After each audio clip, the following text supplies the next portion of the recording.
Donc bienvenue à cette session webcast Ubus mensuelle. On va parler ce soir donc de deux sujets de 30 minutes. Premier sujet, les query memory grant. Et deuxième sujet, on parlera de TempDB à 19h30. Une rapide présentation, donc moi je suis David Bafala, je suis consultant SQL Server chez CapData, qui est la filiale data management du groupe Osmosium depuis 11 ans. Je fais du SQL Server depuis 99.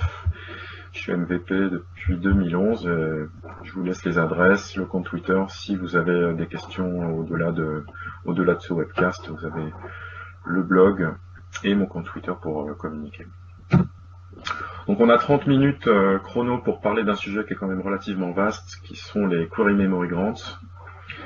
Donc ce qu'on va essayer de faire, c'est comprendre rapidement de quoi il s'agit, à quel moment on a besoin de ces query memory grants, et surtout pourquoi ça peut être un problème, pourquoi on peut arriver parfois à manquer de mémoire et pas être capable d'allouer justement cette mémoire.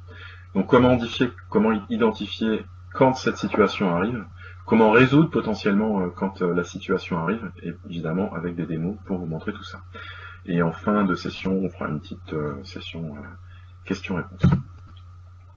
Donc on est parti. Alors, lorsqu'une requête est compilée, exécutée, elle va avoir besoin de mémoire à plusieurs étapes. La première étape, c'est la compilation. J'ai besoin de mémoire pour récupérer des informations sur les objets qui sont accédés par la requête, les statistiques. Je vais avoir aussi besoin de mémoire, parce que vous savez que le Query Optimizer est basé sur les coûts, donc il évalue plusieurs stratégies. Donc pour pouvoir stocker ces différentes stratégies, il a besoin aussi de mémoire. Donc c'est une première étape, la mémoire nécessaire au moment de la compilation. Deuxième étape, le plan qui découle de cette compilation, il faudra le mettre en cache. Donc là aussi j'ai besoin de mémoire pour stocker ce plan d'exécution. D'accord ? Et la troisième étape, et c'est celle qui nous intéresse aujourd'hui, qui elle arrive plus de manière optionnelle, on va dire, qui n'est pas forcément nécessaire, on va le voir, c'est ce fameux query memory grant qui lui intervient au moment de l'exécution. D'accord ? Alors il faut savoir que cette mémoire attribuable au query memory grant, elle est prise déjà dans le buffer pool et elle peut aller jusqu'à 75% du buffer pool. C'est quand même une valeur assez importante. Alors pourquoi je vous dis que ce besoin de query memory grant, il n'arrive pas systématiquement, c'est parce que seul un certain nombre d'opérateurs relationnels sont concernés par ce query memory grant. La première famille, c'est la famille des top. Donc dans la famille des top, j'ai deux opérateurs, j'ai le top classique et le top and sort, qui est en fait une accumulation d'un top order by. Plutôt que de faire un tree puis un top, il y a un opérateur qui concatène un peu les deux opérations, qui est le top and sort. Deuxième famille, le hash match. Donc dans hash match, il y a deux opérateurs. Il y a celui qui fait la jointure, qu'on connaît, et il y a aussi un hash match qui est utilisé pour faire des agrégats. Et troisième famille d'opérateurs, ce sont les opérateurs de parallélisme. Donc gather strings, repartition et distribute. Donc, en gros, sur l'ensemble des opérateurs relationnels qui existent dans SQL Server, il n'y en a que 7 qui ont réellement besoin de ce fameux query memory grant à l'exécution. Alors, au moment de la compilation, deux besoins sont évalués. Le premier besoin, c'est ce qu'on appelle le minimum grant. Ça représente le minimum de mémoire pour pouvoir exécuter la requête. Ça veut dire que sans ce minimum-là, la requête ne peut pas commencer l'exécution. Ce minimum, il a toujours une valeur plancher qui est fixée par un paramètre instance qui est min memory per query, qui est un MEG par défaut. Et le deuxième besoin qui est évalué, c'est ce qu'on appelle l'ideal grant. Et là, l'ideal grant, c'est la mémoire qu'il faudrait pour faire toute la passe, donc soit un tree, soit un hash, soit une autre opération, en mémoire. Alors autant le minimum grant, lui, est obligatoire pour pouvoir démarrer, autant l'ideal grant, lui, n'est pas du tout obligatoire et surtout n'est pas du tout garanti parce que ce sont des besoins qui sont évalués à la compilation et on ne sait pas à l'avance quelle sera la mémoire disponible à l'exécution. Donc c'est très important de bien comprendre que l'ideal grant, c'est ce que souhaiterait le Query Optimizer pour cette requête en particulier, mais il n'a pas du tout la garantie d'obtenir la totalité. Alors parfois, lorsqu'on a plusieurs opérateurs tree, de hash, ou donc le top and sort, le hash et les opérateurs de parallélisme, il est possible que certains opérateurs puissent échanger ou se partager des fractions de query memory grant. D'accord? Donc un opérateur va utiliser une partie de la mémoire, puis la libérer dans une deuxième phase, et un autre opérateur va pouvoir réutiliser cette mémoire libérée. Ce qui permet d'optimiser le besoin réel de mémoire, ce qu'on appelle des fractions. Alors comment tout ça s'est arbitré? Les demandes mémoire qui sont faites au runtime sont contrôlées par ce qu'on appelle des sémaphores. Dans les faits, il y a deux sémaphores. Ces sémaphores, ils sont, on va dire, concentrés par pool ressources gouvernants. Par défaut, il y a un seul pool. Et par pool, donc, il y a deux sémaphores. Il y a ce qu'on appelle un large sémaphore pour les requêtes à faible coût, dont le coût est inférieur à 3, et l'idle grand inférieur à 5 MB. Et un deuxième sémaphore qu'on appelle le large sémaphore pour tout le reste. D'accord? Dans chaque sémaphore, on distingue 3 sets. C'est un petit peu des files d'attente. Et chaque set est défini par un paramètre de ressources governor qu'on appelle l'importance. D'accord? Donc on a un set de faible importance, un set de moyenne importance et un set de haute importance. Si vous regardez les caractéristiques dans Management Studio de ressources governor, vous regardez les caractéristiques du pool par défaut et vous verrez cette importance moyenne, par exemple, pour le pool par défaut. Après, rien ne vous empêche de créer des pools supplémentaires, comme on va le voir dans la démo, avec des importances différentes. Alors l'idée, c'est que les requêtes à plus faible coût soient prioritaires sur les requêtes à coût plus élevé. Pourquoi? Parce qu'on veut favoriser les requêtes qui, en gros, se termineront assez rapidement, et c'est moins gênant de faire attendre les requêtes qui ont des coûts plus élevés, donc qui potentiellement, de toute manière, dureraient plus longtemps. C'est pour cette raison qu'il y a un arbitrage qui est fait par ces sémaphores. Donc je vais prendre un exemple, je vais faire une requête. Okay. À la compilation, j'ai un memory grant et un coût qui sont évalués. Donc dans l'exemple, là j'ai un memory grant de 13,5 MB et un coût de 9,4. Okay. Je rentre par mon pool ressources governor, qui est là, dans cet exemple-là, le pool par défaut. Je n'ai pas créé de pool particulier. Je vais vérifier dans quelle importance se situe mon pool, et ensuite je vais rentrer dans mes sémaphores. Donc je vous ai dit, j'ai deux sémaphores, un small pour les requêtes à faible coût et un large pour tout le reste.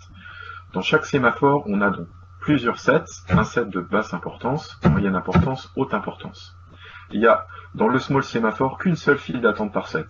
Dans le large sémaphore, il y a 5 files d'attente par set. D'accord? Chaque file d'attente possède un numéro et aussi régi par coût. Donc typiquement dans le low set, dans le set donc de faible importance, je vais avoir une QID 0 pour toutes les requêtes qui ont un coût qui est entre 3 et 10, une QID 1 pour toutes les requêtes qui ont un coût entre 10 et 99, etc.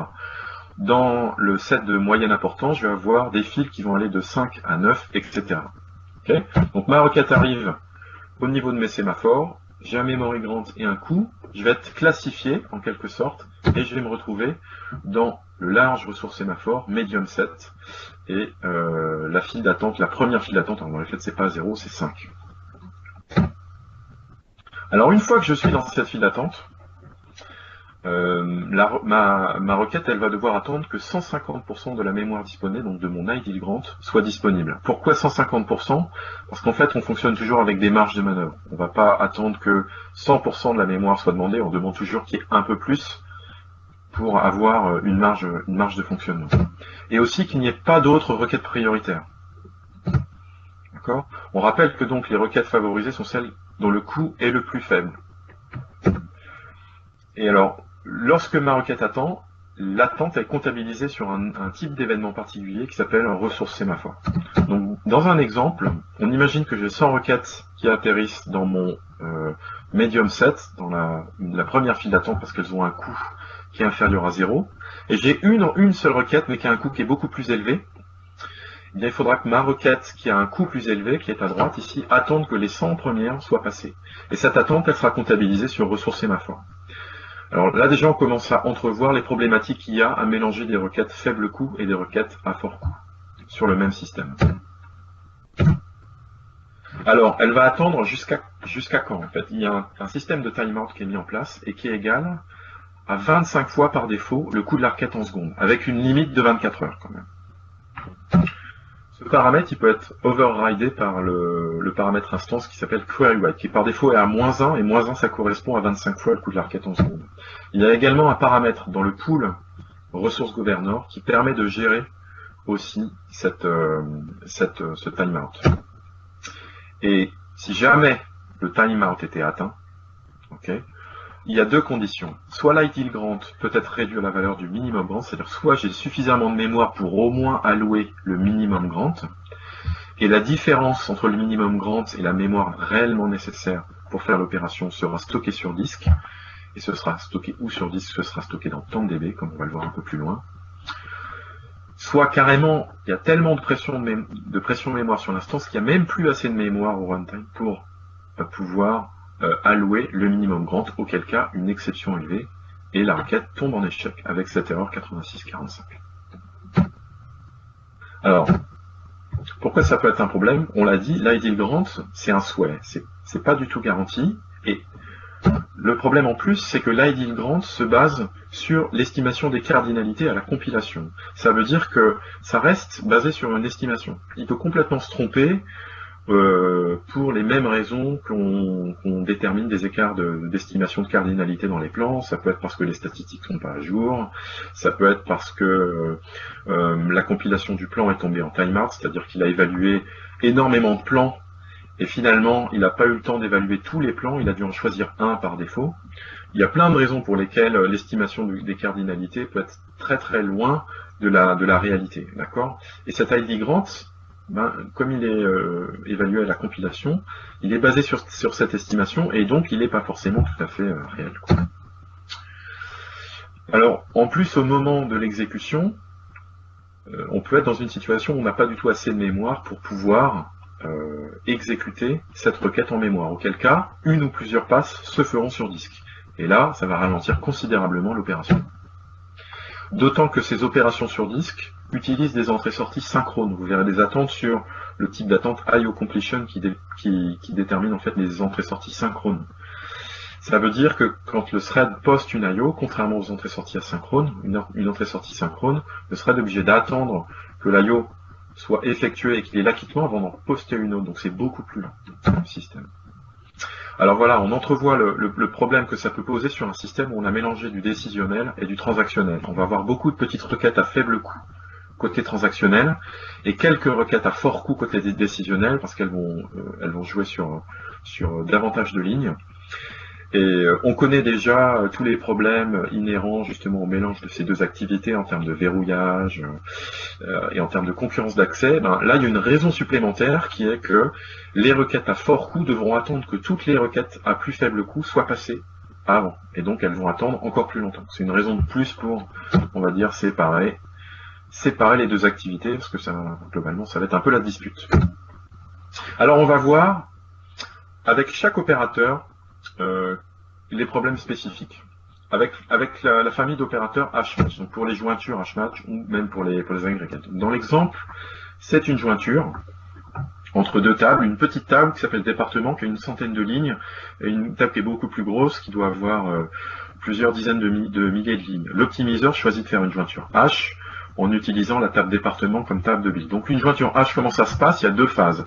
On va prendre en général la table la plus petite, qui est celle qui se trouve au-dessus dans le plan XML, et on va construire une table de hachage sur la colonne de jointure. Cette table de hachage, on va essayer de la construire en mémoire. Une fois que cette table elle est construite, on va prendre la deuxième table, qu'on appelle la table de probe, et on va calculer la clé de hachage sur la colonne de jointure et faire un hash lookup en mémoire. D'accord? Ça, c'est un type de jointure qui marche très bien sur des tables lorsqu'on rencontre des déséquilibres. Donc on a beaucoup de cardinalité d'un côté, très peu de l'autre. Donc typiquement les tables de dimension, les tables de fait dans les modèles décisionnels sont souvent des candidates à ce type de jointure. Okay. Alors, le problème c'est que la première phase de build nécessite de réserver de la mémoire pour construire cette table de hachage. Okay. Si jamais cette table de hachage ne peut pas tenir en mémoire, une partie des clés de hachage qui ne tiendraient pas en mémoire vont être écrites sur disque dans TempDB, d'accord, dans des objets qu'on appelle des work files. On va le voir dans la session suivante. Les lignes de probe qui proviennent de l'autre table et qui ne joignent pas des lignes en mémoire vont aussi être écrites sur disque. En gros, ça veut dire qu'on attend de joindre les lignes qui se trouvent que en mémoire. Une fois que toutes les jointures en mémoire sont faites, on va relire à la fois les clés de hachage que j'appelle les buckets, c'est-à-dire les valeurs qui sont stockées dans la table de hachage, et les lignes de probe, on va les remonter en mémoire pour réessayer de faire une jointure. Si jamais la seconde passe ne tient pas, c'est-à-dire toutes celles qu'on a remontées sur disque, malgré tout, il y en avait trop, et ça dépasse la quantité de mémoire disponible, on va recommencer à nouveau, c'est-à-dire qu'on va, on va reprendre la partie qu'on pouvait mettre en mémoire, on va la faire en mémoire, et la partie qu'on ne peut pas faire, on va la réécrire sur disque. D'accord? Ce qu'on appelle un phénomène de récursion. Et lorsqu'on a trop de récursion, on tombe dans un phénomène qu'on appelle le hash bailout, c'est-à-dire il a fait beaucoup trop de récursion, beaucoup trop d'allers-retours entre la mémoire et les disques, et il laisse complètement tomber le principe de jointure de hachage, et il va faire une jointure nested loose, non optimisée pour ce type de cardinalité. Alors là, évidemment, ça va être catastrophique au niveau des performances. Comment on détecte ça? On a plusieurs moyens. On a deux événements, un qui se trouve dans SQL Trace, donc Profiler, qui s'appelle hash warning, et un qui se trouve dans le pendant d'SQL Trace, qui sont les événements étendus, qui s'appelle aussi hash warning. Depuis SQL Server 2012, on a aussi également un petit panneau avertisseur dans l'opérateur lorsque on est en présence d'un hash warning. Donc ça nous aide à détecter plus facilement dans le plan lorsqu'un hash warning s'est produit. On a également un compteur perfmod qui est work files created per second, qui permet de détecter le nombre de work files qui ont été créés et donc le nombre de situations de récursion qu'on peut rencontrer. Même avec le tree maintenant. Alors le tree, vous allez voir que c'est beaucoup plus méchant que le hash. L'algorithme quicksort qui est utilisé, qui va trier en mémoire. Si jamais la mémoire n'est pas suffisante pour faire tout le tri en mémoire, tout le tri va aller sur disque. C'est-à-dire qu'il y a, par rapport au hash où on peut mettre une partie de la table de hachage en mémoire et une autre partie sur disque, dans le cas du tri, si vous avez besoin de 120 mégas pour faire un tri et que vous avez que dans les faits 118 mégas disponibles, tout le tri ira sur disque. Il n'y aura pas 118 mégas en mémoire et 2 mégas sur disque, tout le tri ira réellement sur disque. Donc c'est beaucoup plus pénalisant dans le cas d'un tri. Et on pourra détecter ça par deux événements aussi dans SQL Trace et X7, sort warning dans les deux cas, et aussi un petit drapeau sur l'opérateur, comme dans l'exemple ici, qui va nous dire qu'il y a eu un sort warning sur l'opérateur. Alors, il n'y a pas de compteur perfmod associé parce que techniquement dans TempDB, ça n'est pas un objet identifié. Un tri qui est écrit sur disque dans TempDB, c'est ni une worktable ni un workfile, donc il n'y a pas de compteur perfmod associé. On n'aura réellement que le sort warning dans SQL Trace ou dans X7 pour détecter qu'un événement est survenu. Alors le dernier opérateur, c'est exchange, c'est les opérateurs de parallélisme. Alors l'opérateur, il est lié au degré de parallélisme, c'est-à-dire le nombre de threads qui vont être utilisés en parallèle, en fait, d'accord. Et vous savez que chaque opérateur de parallélisme a toujours deux côtés, un côté producteur de ligne et un côté consommateur de ligne. Et dans les faits, le besoin mémoire, il va être égal à 2 fois le degré de parallélisme par flux, c'est-à-dire une fois pour le producteur et une fois pour le consommateur. Donc on a trois types d'opérateurs exchange. On a un premier distribute, où on a un flux en entrée et un degré de parallélisme, donc un DOP flux en sortie. Repartition qui a DOP flux de chaque côté. Et Gather qui a DOP flux d'un côté et un flux en sortie. Donc comment ça se passe par exemple dans le cas d'un distribute? Dans le cas où mon degré de parallélisme est établi à 8, ben, je vais avoir besoin d'allouer jusqu'à 64 buffers. Après, la taille du buffer, elle est évidemment fonction de la ligne que je veux passer entre le producteur et le consommateur. Alors, ce besoin mémoire, malgré tout, il est quand même très très inférieur en général au besoin en comparaison avec le hash ou le tri. Donc ça arrive plutôt rarement. Ça sera souvent visible sur une opération qu'on appelle le merge exchange. C'est une opération où on va séparer des lignes en plusieurs threads, mais on a besoin de les récupérer dans le même ordre. Donc j'envoie un certain nombre de lignes au niveau de mon opérateur en entrée, puis j'ai un producteur de lignes qui va séparer mes lignes sur deux threads. J'ai un thread qui va récupérer beaucoup de lignes et un autre qui va en récupérer beaucoup moins. Et au côté consommateur, quand il va récupérer, son prérequis, c'est de les récupérer dans l'ordre. Donc il va lire, et comme c'est un algorithme de merge, il va lire, en fait, c'est comme si vous aviez deux tas de cartes et vous prenez la carte du premier tas, vous prenez la carte du deuxième tas, vous triez, vous prenez la carte du premier tas, vous triez, etc., etc. Donc c'est à tour de rôle que les lignes vont passer. Donc on va réussir à récupérer la ligne 1 du premier, la ligne 2 du deuxième, la ligne 3 du premier, et on va être obligé d'attendre pour avoir la ligne 4 parce qu'elle n'est pas présente dans le deuxième. Donc ce genre de situation, ça arrive relativement rarement. Mais lorsque l'opérateur merge ne peut plus préserver l'ordre des lignes en sortie, l'ensemble des lignes vont aller sur disque et seront retriées sur disque. Un peu comme ce qui se passe lors d'un tri. C'est un phénomène qu'on appelle l'intra-Cori parallèle deadlock. C'est un truc, c'est vrai, assez catastrophique en termes de performance. Ce sera visible, là aussi, grâce à la fois des événements SQL Trace ou X-Event. Détecter ces problèmes de query memory grant. On a tout d'abord une commande dbcc memory status qui va nous donner les informations. En gros, dbcc memory status pour les query memory grant, ça nous donne les dimensions du terrain sur lequel on joue, c'est-à-dire les fameux 75%. Combien de mémoire au maximum je vais pouvoir allouer pour un query memory grant. D'accord ? Donc, typiquement, il va y avoir une section Memory Manager qui va nous dire Target Committed, c'est 1 giga, par exemple. Et une section Query Memory Object pour le large sémaphore et Small Query Memory Object pour le small sémaphore. Donc, qui sont exprimés en pages. Donc, en fait, en faisant la somme des deux et en ramenant par rapport au Target Committed, on arrive à 75%. Pour détecter et identifier les problèmes, on a des vues dynamiques de gestion. On a deux vues qui sont dédiées aux ressources sémaphores en memory grant, qui sont les deux premières, sysdemexec query ressources sémaphores, sysdemexec query memory grants.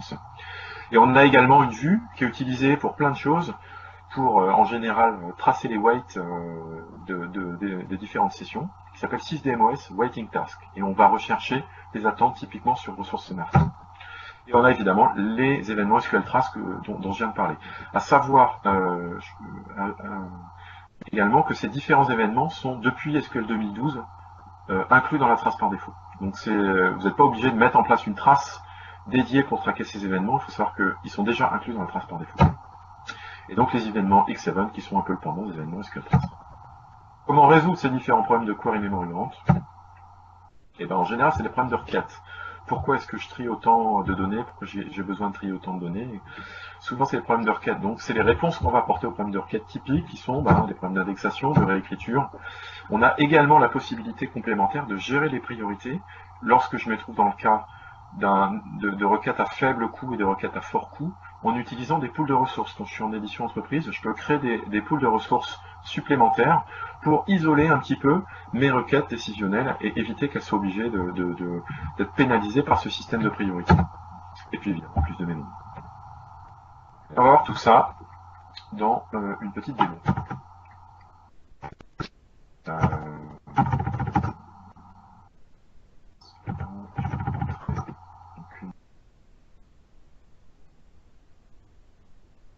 Ici. Alors, je vais vous dire ce qu'on va faire. On va créer une charge avec une requête qui a un coût à peu près de 300 et qui a une priorité donc qui sera supérieure à une autre requête qui est celle-là, qui a un coût qui est beaucoup plus élevé mais qui a des besoins en mémoire qui sont beaucoup plus bas. Donc c'est la situation un peu frustrante, c'est-à-dire qu'on a des requêtes qui ont un coût qui est bas, mais avec une demande, un ID grand élevé, et qui seront prioritaires sur des requêtes qui ont un coût plus élevé, mais qui ont un ID grand plus bas. C'est la situation qu'on va voir ici. Donc je vais lancer ma charge. Donc ici j'ai 100 itérations sur 10 threads. Donc j'ai 10 connexions qui vont lancer 100 fois cette requête-là. Ok. Et je vais regarder ici.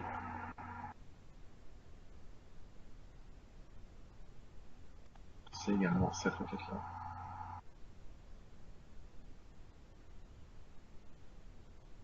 Et je vais regarder ce qui se passe. Je vous parlais tout à l'heure de cette vue. Memory grant. Et ce qu'on voit, ce qu'elle donne, cette vue, ce qu'il faut regarder, c'est la colonne Grand Time. Quand vous voyez une date dans Grand Time, c'est que la mémoire demandée a été octroyée à la session. Okay, et quand vous voyez nul, ça veut dire que, tout simplement, il y a des sessions qui sont en attente, qui justement sont en train d'attendre sur ressources sémaphores. Et ce qu'on voit ici, quand on regarde le coût, donc on retrouve nos 10 requêtes avec le coût de 330, et notre requête avec un coût qui est beaucoup plus élevé, qui est à 11 000. Et vous voyez que le timeout, je vous disais tout à l'heure, c'est 25 fois le coût de la requête plafonné par 24 heures, on y est aux 24 heures. 86 400 secondes, ça fait 24 heures. Ici, on voit la différence entre les prétentions. Donc on a 10 requêtes qui ont besoin chacune de 229 MB pour pouvoir faire leur passe, et notre requête qui a un coût plus élevé qui a besoin seulement d'un mail. Et bien notre requête qui a un coût plus élevé, elle est obligée d'attendre que toutes les autres, finalement, obligée d'attendre que toutes les autres soient passées. Vous voyez, elle est dans une QID qui a un numéro qui est supérieur aux autres, donc elle est obligée d'attendre. Si je regarde là vite fait, système exec, ici, je dois faire sémaphore. De session en attente, vous voyez, de l'IO completion, ça veut dire qu'il y a du speed dans ton DB. Alors, ce qui va se passer, ce que je vais faire, c'est que je vais couper ici.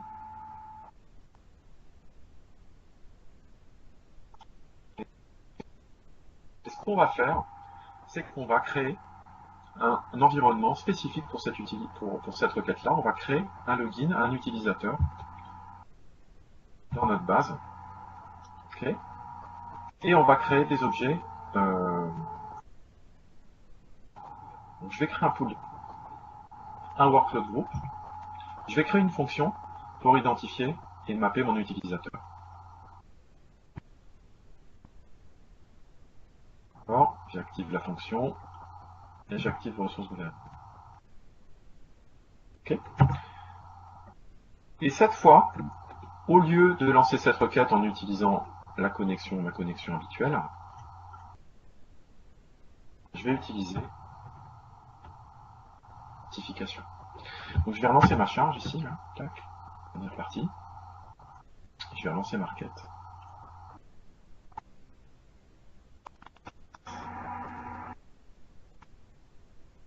Je suis bien sur le bon login.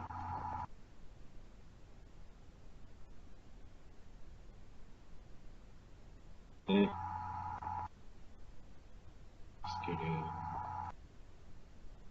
elle est là, ma requête, avec le coût relativement bas, vous voyez, avec le coût, pardon, de 11 000. Et vous voyez qu'elle a un grand time, ça veut dire qu'elle a été, sa demande mémoire d'un meg a été allouée. Elle n'est pas entrée en concurrence avec les autres. Donc les autres sont en concurrence entre elles, mais au moins celle-là a été isolée. Voilà pour cette petite démonstration.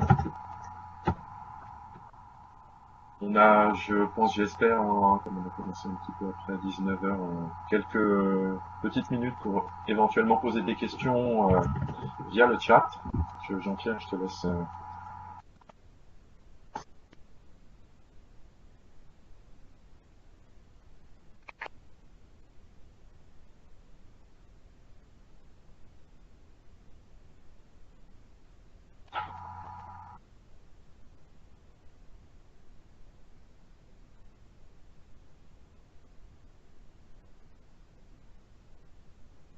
Ah! Alors, question de David, donc Barbarin. Est-ce que tu as une requête pour simuler un intra-parallèle deadlock? Il faut arriver à reproduire un merge exchange. Et donc, ce que je disais, c'est qu'un merge exchange, c'est une requête qui va utiliser un opérateur de parallélisme qui va avoir besoin de renvoyer les données triées. Donc, il faut qu'il y ait un tri. Non, j'ai pas de requête comme ça en tête pour simuler un intra-parallèle deadlock. J'en ai jamais rencontré d'un autre côté. Donc, alors, pour plus d'infos sur l'intra-parallèle deadlock, les ressources principales sont. Il faut regarder le blog d'une personne qui s'appelle. Je vais vous mettre. Anne. Qui travaille sur la partie Core Optimizer, qui a beaucoup bossé sur les opérateurs Exchange et qui a produit notamment un PDF sur l'intra parallèle deadlock. Donc il explique beaucoup. Cela dit, je suis pas sûr qu'ils mettent un exemple dedans. À mon avis, c'est assez dur à reproduire.